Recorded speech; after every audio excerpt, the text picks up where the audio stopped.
Good day. It's page 353 in chapter 12, volume 2. Knock, knock, knock. There's so much of this book. There's so much I don't remember. It's so good to read it again and again.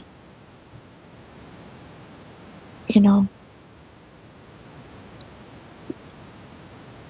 a lot of people say it's propaganda and stuff, and you may disagree about, opinions about Marxism and stuff, but there's so much about human beings, that we can see in all of us. These aren't things that are one kind of person or one belief. These are things that, can be faults in all of us.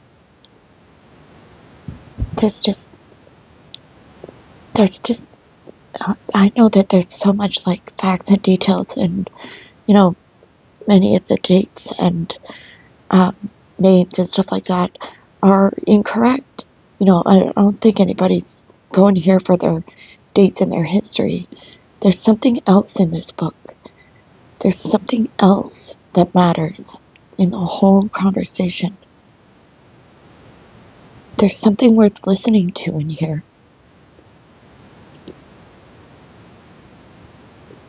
It really is. And if nothing else, there's something very beautiful and tragic.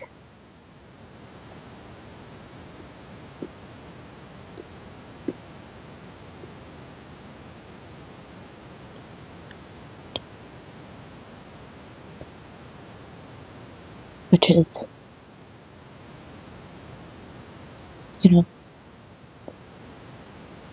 it's all beautiful.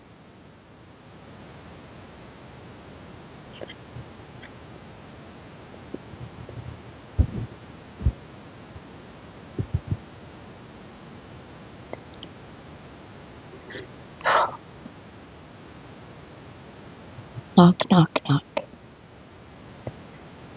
The Ch12, no doubt a resonant, convenient, and concise name for this organization, and one which also preserves its continuity in time, would be an incisive log capable of carrying out surveillance over its people if it did not have a constant eye and a constant ear. In our technological years, cameras and photoelectric elements often work in place of eyes, and microphones and tape recorders and laser listening devices often replace ears. But for the entire epoch covered by this book, almost the only eyes and almost the only ears of the Ch12 were stool pigeons. In the early years of the Cheka, they were called, in a business-like manner, secret collaborators, in contrast to staff employees who were in the open. In a manner of those years, this was abbreviated to the term sexoti.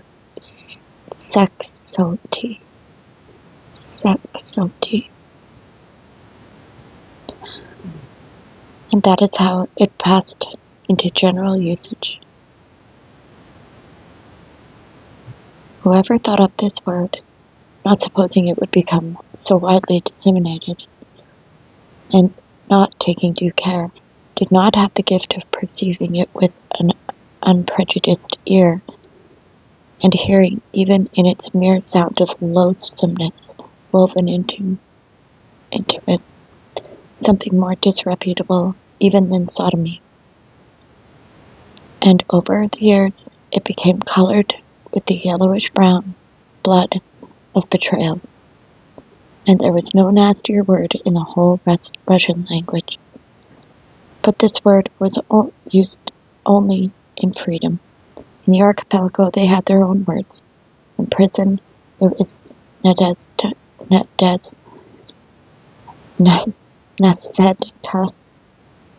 home.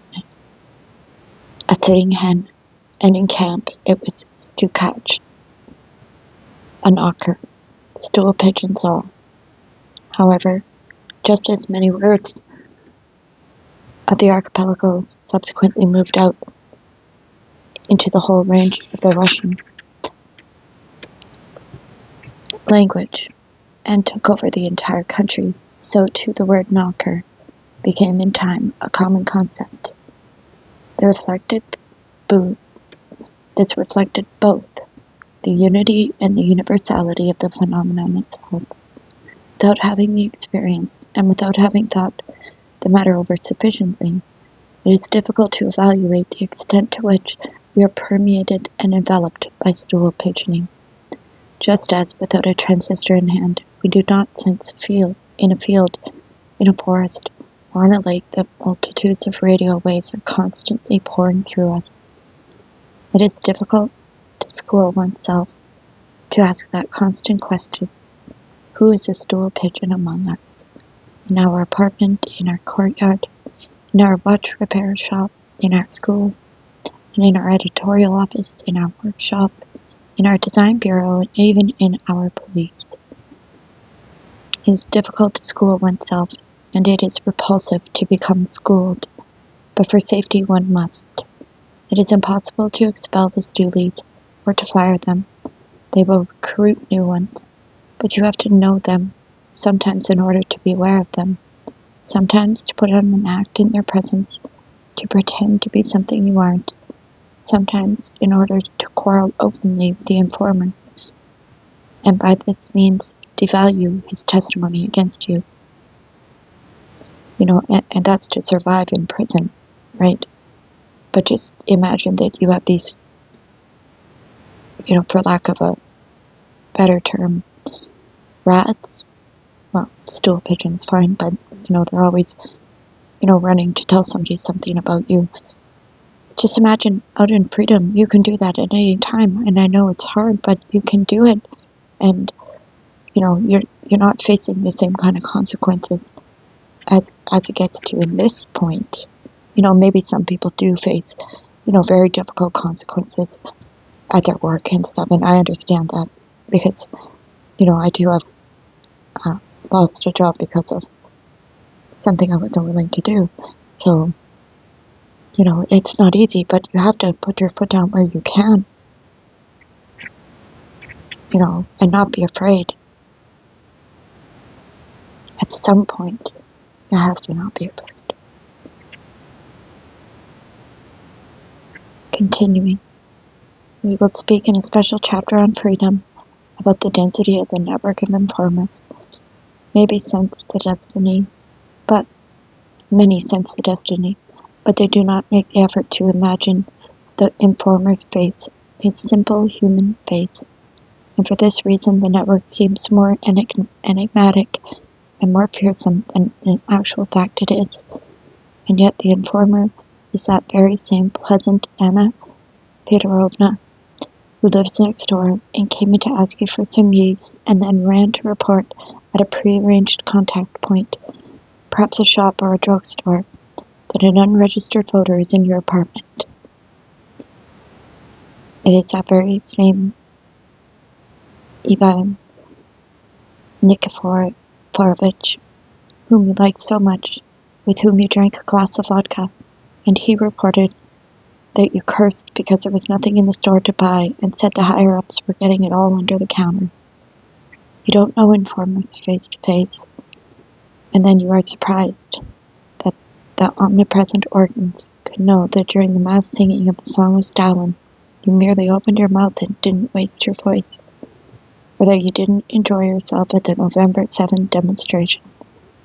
Well, where were they, those penetrating and burning informers' eyes? But the informer's eyes can be in a languid blue or hold a female tear. But it's not at all necessary for them to gleam wickedly. Do not expect that he will always be a villain who looks repulsive. He is an ordinary human being like you and me, with a measure of good feelings, a measure of malice and envy, and with all the weakness which make us vulnerable to spiders. If the recruitment of stool pigeons were entirely voluntary and based on enthusiasm, there would be few of them, as it was perhaps in the 1920s. But the recruitment proceeds by means of entanglement and capture, and his weaknesses are what betray a person into this shameful service. And even those who honestly want to rid themselves of the sticky spider web, the second skin, just can't. Recruitment is in the very air of our country, in the fact that what belongs to the state is higher than what belongs to the individual. That Pavlik Morozov is a hero. That a denunciation is not a denunciation, but a help to the person denounced. Recruitment is interlaced with ideology. For if the organs wish it, then the recruited person must also wish for one and the same thing.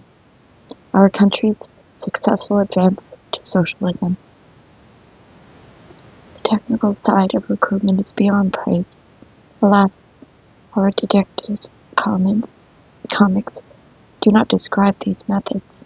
The recruiters work at propaganda centers before elections. The recruiters work on the faculties of Marxism-Leninism. They call you in. There's some kind of commission there. Go on in. The recruiters work in army units barely back from the front lines. A Smersh man comes and jerks in half your company one at a time. With some, he merely talks about the grits and the weather, but some he assigns to keep watch on the other and on their commanders. A craftsman is sitting in his den repairing leather goods. A friendly man enters. Could you fix this buckle for me? And quietly he asks, you are to shut down your shop right now and go out on the street. There's an automobile there with a license number 3748. Open the door without hesitation and get in. I will take you where you are to go. And when you get there, the whole thing is routine. Are you a Soviet person? In that case, you must help us. And a shop like that is a wonderful place for gathering denunciations from citizens. And for a personal meeting with the security chief, there is a Sidorov apartment, second floor, 3 rings, from 6 to 8 p.m.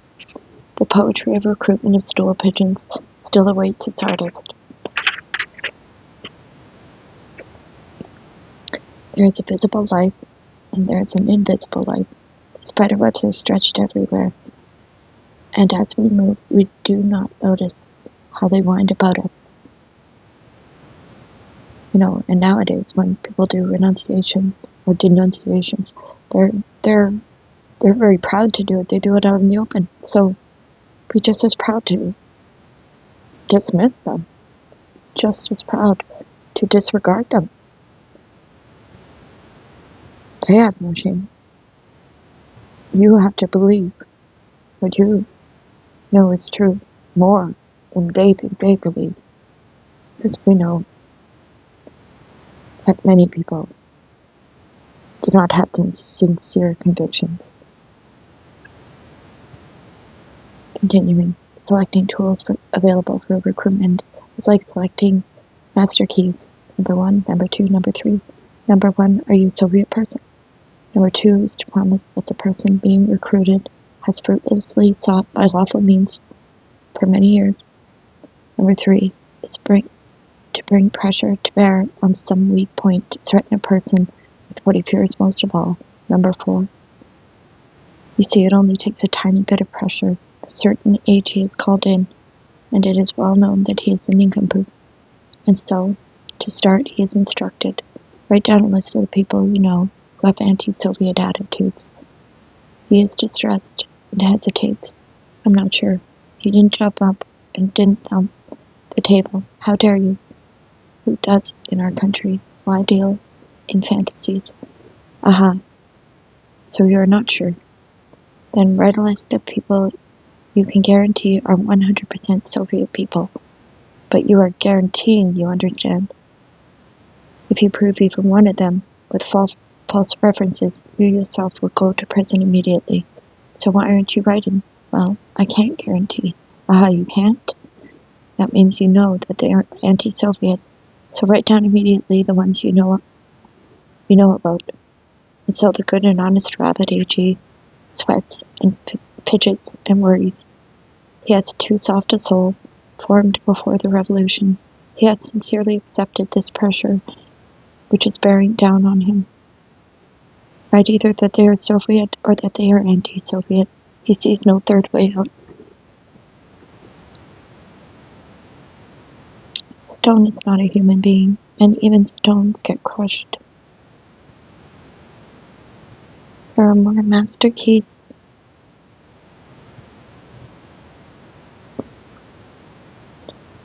There are more master keys in freedom because life is more varied. In camp, they are of the simplest sort. Life has been simplified, laid bare, and the threading of the screw and the diameter of its head are well known.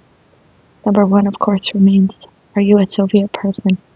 It is very applicable to the loyalists, and the screwdriver will never slip, and the screw head starts immediately and keeps going. Number two also works very well indeed.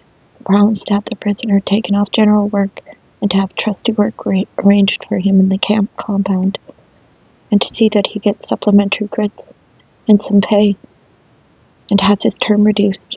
That's all life. And every such little step preserves life. During the war years, stool pigeoning really got to be conspicuously small-time stuff. Objects got more expensive, and people got cheaper. Souls were sold for just a pack of tobacco. And number three works even better. We will take your trusty status away, and we will send you out to general work. We will transfer you to a penalty camp. Even one of those steps was a step towards death, and the person who could not be coaxed upward by a piece of bread could still shudder and beg for mercy if he was pushed into the abyss.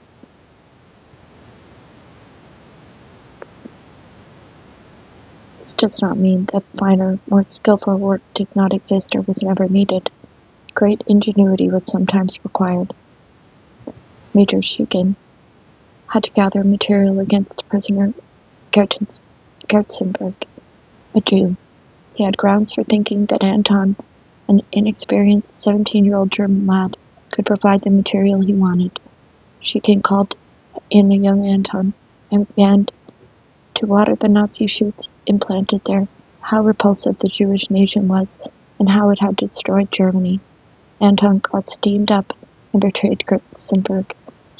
And why wouldn't the communist Czechoslovakian have become, under altered circumstances, a dependable interrogator for the Gestapo? Or take Alexander Filipovich Stepovoy. Before his arrest, he was a soldier in the MVD army, and he had been arrested under Article 58.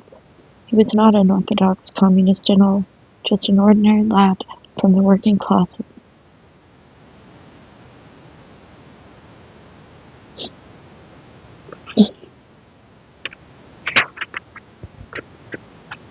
And in camp, he came to be ashamed of his former service and carefully concealed it, realizing that it would be dangerous for him if it became known. So how was he to be recruited as an informer? Well, he was to be recruited with just that. We will let it be known that you are a Chekist. They would even wipe their asses with their own banner, anything in order to recruit. He insists that he nonetheless stood up against them. Someone else might, as the saying goes, be nothing at all but merely want to be a stoolie. Someone like that could be had without any difficulty, for another might be necessary. To cast debate several times before he swallowed it, to anyone who wavered or squirmed, on the grounds that it was difficult for her or him to gather exact information, they would explain, "Give us what you have and we will check it out." But if I'm not at all sure, what does that mean? That you're a real enemy? And in the end, they would explain quite honestly. What they need is 5% truth, and the rest can be your imagination. The digital security chiefs. But sometimes it did happen that the Godfather would keep trying and trying without landing his prey, either on his third try or his fifth. This was rare, but it happened, and Godfather had his spare news left, a signature of non-disclosure. Nowhere, either in the Constitution or in the Code, did it ever say that such signatures exist, or that we are obligated to give them. But we have got used to everything. How can we refuse this either? We certainly will give all of them. Yet, at that same time, if we don't give them, on crossing the threshold, we were to announce to one and all our conversation with the Godfather, then indeed the demonic strength of the third section would be dispelled. It is our own cowardice that their secrecy and they themselves are founded. It is in our own cowardice. And then a liberating and happy notion is put in the prisoner's camp file, not to be recruited.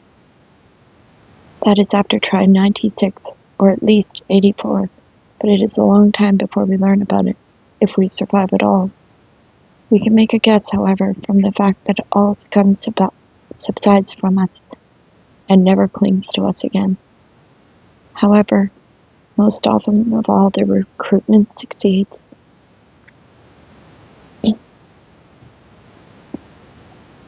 Crudely and simply, they put on more and more pressure, so much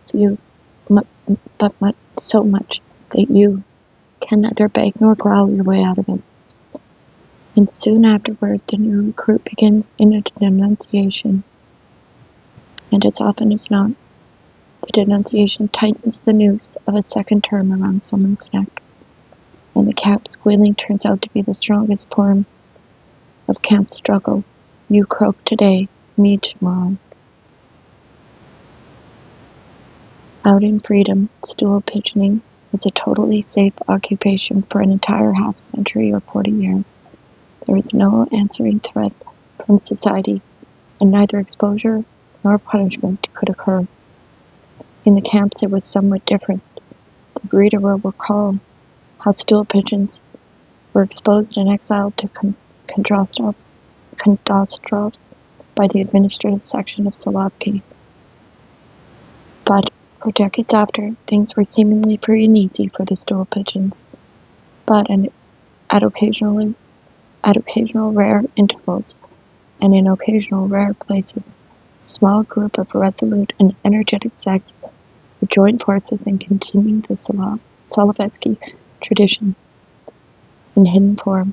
Sometimes they would beat up and kill a stool pigeon on the pretext of lynch law. A crowd stirred up against the thief caught stealing. In camp terms, lynch law was almost lawful. Sometimes, as in Camp No. 1 of GULag, during the war, the work trustees would expel the most malevolent of the stool pigeons from their own construction project for the sake of efficiency. It was hard for the security chief to keep in that kind of case other stool pigeons caught on and clammed up. High hopes were placed in the front line. Soldiers, when they arrived, they would go after the stoolies. Alas, the military reinforcements were a disappointment to the camp warriors. Outside their army, these warriors, artillerymen and scouts, were totally sour and were good for nothing. Went totally sour. But what was required was more tolling of the bell, more passage of time, before the extermination of stoolies would get underway in the archipelago. I do not have enough material for this chapter. For some reason, old camp hands are not very eager to tell me about how they were recruited. I will therefore speak about myself. Only with my later camp experience, as I became a veteran, did I look back and comprehend how pettily, how insignificantly I had begun my term. Having become used in my officer's pelt to an undeservedly high position, having become used to an undeservedly high position among those around me, in Camp 2, I kept climbing into positions of some kind and immediately falling out of them. And I clung tightly to that belt, to my field shirt, breeches, and greatcoat. How hard I tried not to exchange it for the dark camp camouflage. In new conditions, I made the mistake of the new recruit. I drew attention to myself in a new locality. And the sniper's eye of the very first godfather at Nova Jerusalem noticed me right off. And at Kaluga gates also, just as soon as I got out of the painter's brigade and became an assistant to the Nordsetter, I dragged out that uniform once again. Oh, how one wants to be masculine and handsome. Furthermore, I lived in that chamber of monstrosities where even the generals didn't doll up like that. I had forgotten to wonder about how and why I had written my autobiography of Nobel Laureate. One evening, I was reading a physics text, half lying on my cot. Zinoviev was frying something and telling a story. Voroshovsky and Prokhorov were lying there with their boots on the footrail of the cots, when in came the senior jailer named Senin. Evidently, this was not his real name but a camp pseudonym. He seemed not to notice the hot plate or the boots sticking out there, and he sat down on someone's cot and joined in the general conversation. I didn't like either his face or his manner. That's Senin. He used to flash his soft eyes too much, but he was oh so cultured, so well-mannered, so different from all the rest of our jailers. Bores, incompetents, and literates. Senin was no more and no less than a university student, fourth-year student, but I simply don't remember which faculty. He was evidently quite ashamed of his MVD uniform, fearing his fellow students might run into him on the street when he was wearing his blue shoulder boards, and therefore when he came for his duty periods, he put on his uniform at the gatehouse, and when he left he took it off. Now here is a contemporary hero for our novelists. Could one imagine a progressive student in Tsar's times moonlighting as a jailer in a prison? However cultured or not, it cost him no trouble at all to send an old man scurrying on errands or to hand out 3 days in punishment block to a slogger. But he very much liked to conduct an intellectual conversation in our room, so as to show that he understood our delicate souls, and so that we ourselves would value the delicacy of his soul. So it was this time. He was telling us something fresh about the life of the city, something about a new film, and suddenly, imperceptibly to the others, he clearly motioned to me to go out in the corridor. I went out, not understanding. After a certain number of polite sentences, so it wouldn't be obvious, Senin also got up and came after me, and he instructed me to go immediately to the office of the security officer. The stairway leading there led nowhere else, so one would not run into anyone on it. There sat the old hoot owl. I had not yet met him. I went with a sinking heart. What was I afraid of? I was afraid of what every camp inmate fears, that he might start to paste a second term on me. Not a year had passed since my interrogation, and everything within me still ached for the mere sight of an interrogator, from the mere sight of an interrogator behind a desk. And what if my previous case were to be delved into again? A few pages more from my diary, maybe some letters. Knock, knock, knock. Come in. I opened the door, a small, cosily furnished room, as if it were not in GULag at all. There was even enough room for a small divan. Maybe he was bringing our women in here too. And for a Philips radio on the bookstand. Its bright-colored little tuning eye gleamed, and some soft, very pleasant melody was pouring gently out of it. I had become quite unused to such purity of sound and such music. I instantly softened. Somewhere life was going on. My lord, we had grown so used to believing that our own life was life itself, but it was going on somewhere out there. Somewhere out there. Sit down. On the desk was a lamp beneath a calming shade. The security chief sat in the armchair behind the desk. Like Sanin, he had that same intelligent, dark-haired, impenetrable appearance. My chair was also semi-upholstered. How pleasant it was. If only he wouldn't begin to accuse me of anything. If only he wouldn't begin dragging all that old nonsense out again. But no, his voice was not hostile at all. He asked me in general about my life, how I was feeling, how I was adjusting to the camps, whether it was comfortable for me in the trustees' room. No, that was not how they began an interrogation, and where had I heard that beautiful melody? And then came a quite natural question. And then came a quite natural question. It could even have been out of just plain curiosity. Well, and after everything that has happened to you, after everything you have suffered, are you still a Soviet person or not? Oh, what could I answer? You, my descendants, will never be able to understand this. What should I answer now? I hear you normal, free people shouting at me from 1990. Go ahead and send him to blank. Or perhaps my descendants will no longer express themselves in that kind of language. I think in Russia they will. So they imprisoned you, they cut your throat, and they still want you to be a Soviet person. In actual fact, after all my prisons, after all my encounters with others, when I was engulfed with information from the whole world, how on earth could I still be a Soviet person? Where and when has anything Soviet ever been able to withstand completeness of information?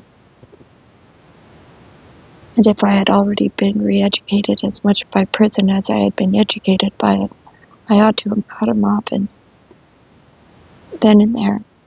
Of course, no, go to blank. I'm tired of beating my brains out over you. Let me rest after work. But then we had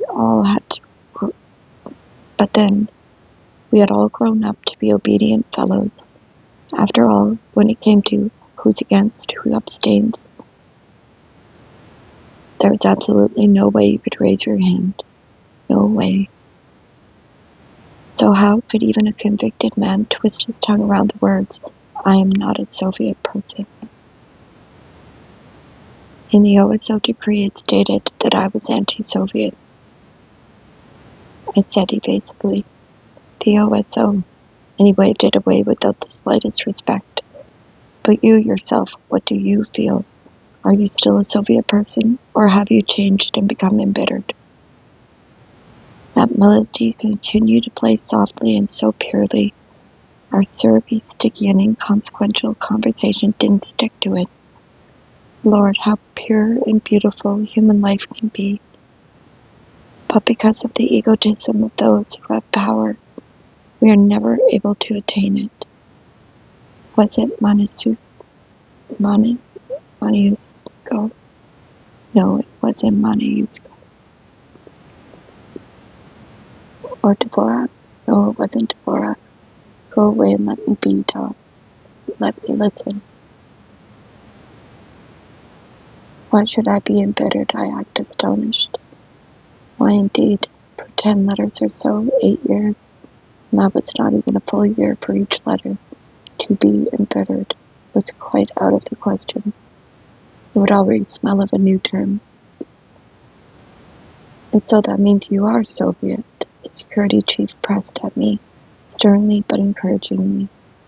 The important thing was not to answer sharply, not to disclose what I had become by then. Say now you were anti-Soviet, and a new camp case would be set in motion, and they would solder a new term onto you very easily. In your own heart inside, How do you think of yourself? It was so fearsome, winter and blizzards, going to the Arctic. And here I had everything well arranged. I had a dry place to sleep, and it was warm, and there were even bedclothes.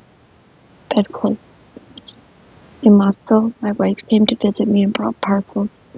Where would I be sent? And why should I go if I could stay behind?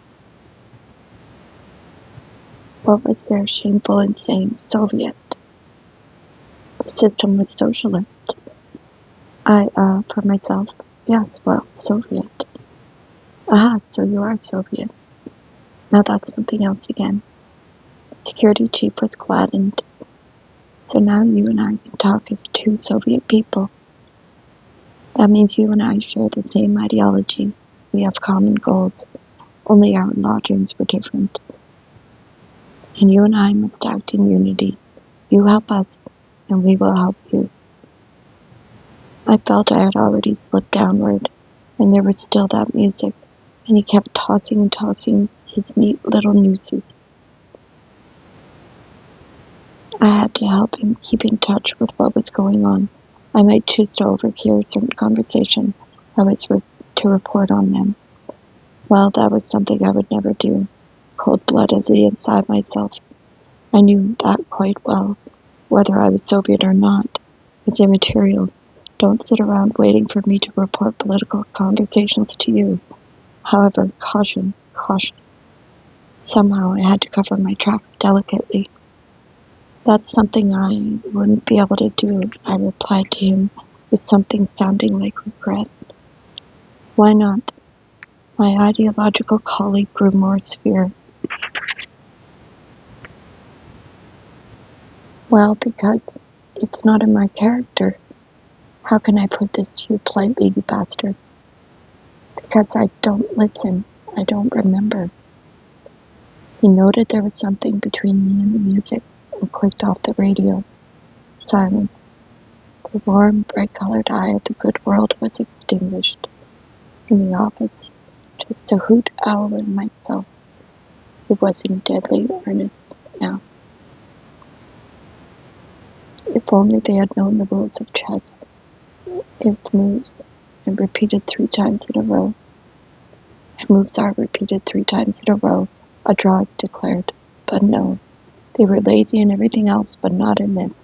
100 times he monotonously checked me from one in the same square of the chessboard, and 100 times I hid behind the same pawn, and then sailed out from behind it again.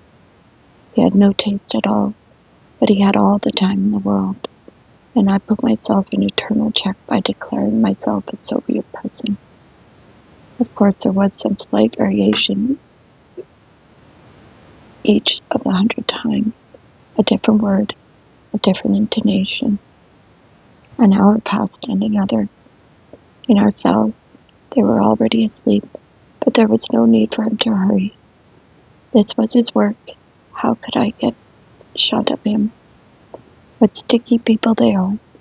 He had already hinted at a prisoner transport and at general work, and he had already expressed his suspicion that I was an inveterate enemy, and had gone back again to the hope that I was an inveterate friend.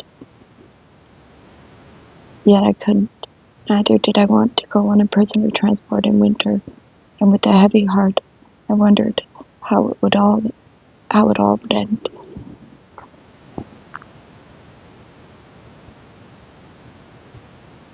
All of a sudden, he switched the conversation to the thieves.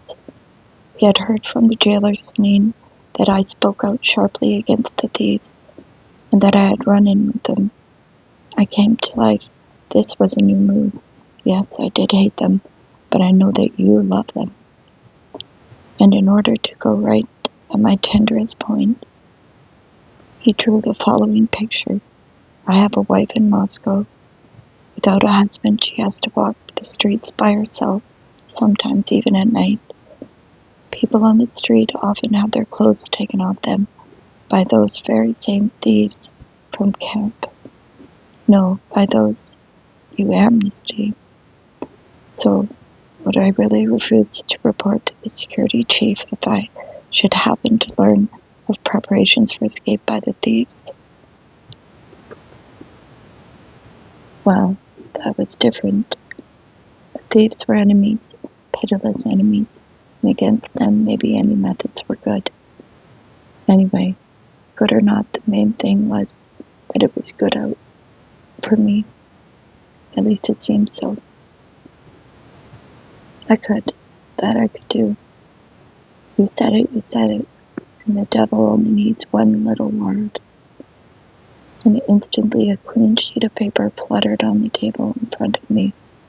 Pledge. I, the undersigned, pledge to report to the camp security officer any escapes planned by prisoners.